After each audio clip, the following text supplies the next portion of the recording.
Hi అండి, నమస్తే. నేను మీ Sonia. Welcome back to our channel smart Soni Shiva. ఈ రోజు మన వీడియోలో సమ్మర్ స్పెషల్గా పచ్చి మామిడికాయతో రసాన్ని ఎలా చేసుకోవాలో చూపిస్తున్నాను. మీలో ఇంతమందికి తెలుసు పచ్చి మామిడికాయతో రసం చేసుకోవచ్చని? అవునండి, పచ్చి మామిడికాయతో రసం చేసుకుంటే చాలా చాలా బాగుంటుంది. టేస్ట్కి టేస్ట్, హెల్త్కి హెల్త్ కూడా. సో ఈ పచ్చి మామిడికాయతో రసాన్ని ఎలా చేసుకోవాలో చూసేద్దాం. వీడియోని స్కిప్ చేయకుండా లాస్ట్ వరకు చూసేయండి. ముందుగా ఈ మామిడికాయ రసం కోసం ఒక మీడియం సైజ్ మామిడికాయని తీసుకున్నాను నేను ఇక్కడ. ఈ మీడియం సైజ్ మామిడికాయని శుభ్రంగా కడిగేసుకొని పైన తొక్కంతా తీసేసుకోవాలి. ఇలా చక్కగా తొక్కంతా తీసుకున్న తర్వాత నేను వీడియోలో చూపించిన విధంగా ఇలా చిన్న చిన్న ముక్కలుగా చక్కగా కట్ చేసుకొని పక్కన పెట్టేసుకోవాలి. ఇప్పుడు ఒక మిక్సీ జార్ తీసుకొని అందులోకి 1/2 టీ స్పూన్ దాకా మిరియాలు వేసుకొని బాగా మెత్తగా గ్రైండ్ చేసుకోవాలి. ఇప్పుడు ఇందులోకి 1 ఇంచు దాకా అల్లాన్ని పొట్టు తీసుకొని చిన్న ముక్కలుగా కట్ చేసుకొని వేసుకోవాలి. అలాగే 7-8 దాకా వెల్లుల్లిపాయల్ని పొట్టు తీసుకొని వేసుకొని వీటిల్ని కూడా కొంచెం కోర్సుగా ఇలా నేను వీడియో క్లిప్లో చూపించిన విధంగా ఇలా మిక్సీ పట్టుకొని ఒక బౌల్లోకి తీసుకొని పక్కన పెట్టుకోవాలి. ఇప్పుడు అదే మిక్సీ జార్లో మనం ముందుగా కట్ చేసి పెట్టుకున్న మామిడికాయ ముక్కల్ని వేసేసుకోవాలి. వేసేసుకొని ఇప్పుడు ఇందులోకి ఒక 1/2 టీ స్పూన్ దాకా పసుపు వేసుకోవాలి. అలాగే రుచికి సరిపడా రాళ్ళుప్పు వేసుకుంటున్నాను నేను ఇక్కడ. మీరు మీ రుచికి తగినంత వేసుకోండి. నేనైతే ఒక 1/2 టీ స్పూన్ దాకా వేసాను. ఇందులోకి ఒక 1/4 కప్పు దాకా నీళ్ళు వేసుకొని నేను వీడియో క్లిప్లో చూపించిన విధంగా ఇలా మెత్తగా మిక్సీ పట్టేసుకోవాలి. ఇలా మెత్తగా మిక్సీ పట్టుకున్న తర్వాత పక్కన పెట్టేసి స్టవ్ మీద గిన్నె పెట్టేసుకొని ఆయిల్ వేసుకొని 2 టేబుల్ స్పూన్ల దాకా ఇందులోకి ఆవాలు, జీలకర్ర, మినప్పప్పు, పచ్చిశనగపప్పు వేసుకోవాలి. ఒక 1 టేబుల్ స్పూన్ దాకా ఇందులోకి 2-3 ఎండుమిరపకాయలను తుంచుకొని వేసుకొని వీటిల్ని కొంచెం ఫ్రై చేసుకోవాలి. ఇవి కొంచెం ఫ్రై అయిన తర్వాత ఇందులోకి 2 రెమ్మల దాకా కరివేపాకును కూడా వేసుకోవాలి. వీటన్నిటిని కూడా బాగా ఫ్రై చేసేసుకోవాలి.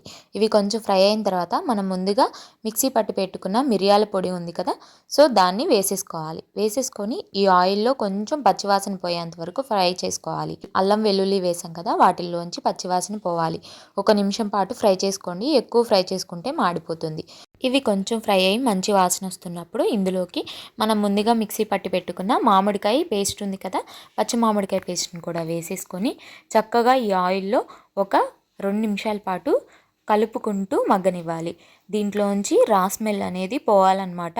సో ఇలా నేను వీడియో క్లిప్లో చూపించిన విధంగా చక్కగా మగ్గిపోయిన తర్వాత ఇందులోకి 1 లీటర్ దాకా నీళ్ళని వేసేసుకోవాలి. అంటే సుమారు ఒక 4 కప్పుల దాకా నీళ్ళని వేసుకోవాలి.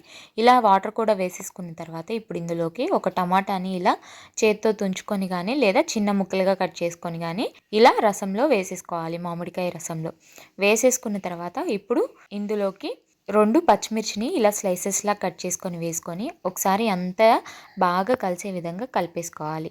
ఇప్పుడు ఇలా కలిపేసుకున్న తర్వాత ఈ టైంలో సాల్ట్ని చూసుకొని సాల్ట్ కనుక సరిపోతే సాల్ట్ని అడ్జస్ట్ చేసుకోండి. అంతా బాగా కలిసే విధంగా కలిపేసుకొని ఒక 2 నిమిషాల పాటు బాగా మరిగించుకోవాలి. మీడియం ఫ్లేమ్లో పెట్టుకొని నేను వీడియో క్లిప్లో చూపించిన విధంగా ఇలా చక్కగా మరిగించుకోవాలి. ఇలా మరుగుతున్నప్పుడు ఇందులోకి 2 టేబుల్ స్పూన్ల దాకా బెల్లాన్ని వేసుకోవాలి. బెల్లం వేసుకోవడం వల్ల ఉప్పు, కారం, పులుపు అనేది బ్యాలెన్స్ అవుతుంది.